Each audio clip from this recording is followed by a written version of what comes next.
കാസർഗോഡ് പ്രായപൂർത്തിയാകാത്ത ആൺകുട്ടിയെ പീഡിപ്പിച്ചു. പ്രതികൾക്കായി അന്വേഷണം ഊർജിതം. യൂത്ത് ലീഗ് നേതാവും ഉന്നത ഉദ്യോഗസ്ഥരുമടക്കം 18 പേരാണ് പ്രതികൾ.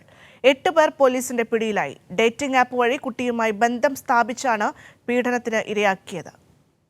കാസർകോട്ടെ 16 വയസ്സുകാരനുമായി ഡേറ്റിംഗ് ആപ്പ് വഴി ബന്ധം സ്ഥാപിച്ച് 2 വർഷമായി നിരവധി പേർ പീഡിപ്പിച്ചു വരികയായിരുന്നു.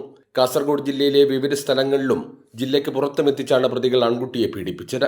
കാസർഗോഡ് ജില്ലയിലെ യൂത്ത് ലീഗ് നേതാവ്, വിദ്യാഭ്യാസ വകുപ്പിലെ AEO, RPF ഉദ്യോഗസ്ഥൻ എന്നിവരുൾപ്പെടെ 18 പേരാണ് കേസിലെ പ്രതികൾ. ചന്തേര, ചിറ്റാരിക്കാൽ, നീലേശ്വരം, ചീമേനി സ്റ്റേഷനുകളിലെ CIമാരുടെ നേതൃത്വത്തിൽ പ്രത്യേക സംഘം രൂപീകരിച്ചാണ് അന്വേഷണം. ജില്ലയിൽ രജിസ്റ്റർ ചെയ്ത 8 കേസുകളിൽ 8 പേർ അന്വേഷണ സംഘത്തിന്റെ പിടിയിലായി. ചന്തേര സ്റ്റേഷനിൽ മാത്രം രജിസ്റ്റർ ചെയ്ത 6 കേസുകളാണ്. കുട്ടിയുടെ മാതാവ് സംശയം തോന്നിയതിനെ തുടർന്ന് ചൈൽഡ് ലൈനിൽ വിവരമറിയിക്കുകയായിരുന്നു. തുടർന്ന് കൗൺസിലിംഗിലൂടെയാണ് കുട്ടിയിൽ നിന്ന് വിവരങ്ങൾ ശേഖരിച്ചത്.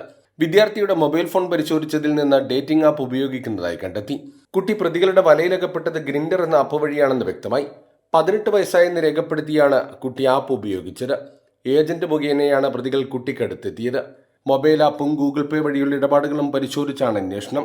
കേസിൽ പിടിയിലാകാനുള്ള പ്രതികൾക്കായി കണ്ണൂർ, കോഴിക്കോട് ജില്ലകളിലേക്ക് കൂടി അന്വേഷണം വ്യാപിപ്പിച്ചിട്ടുണ്ട്. കൈരളി ന്യൂസ്, കാസർഗോഡ്.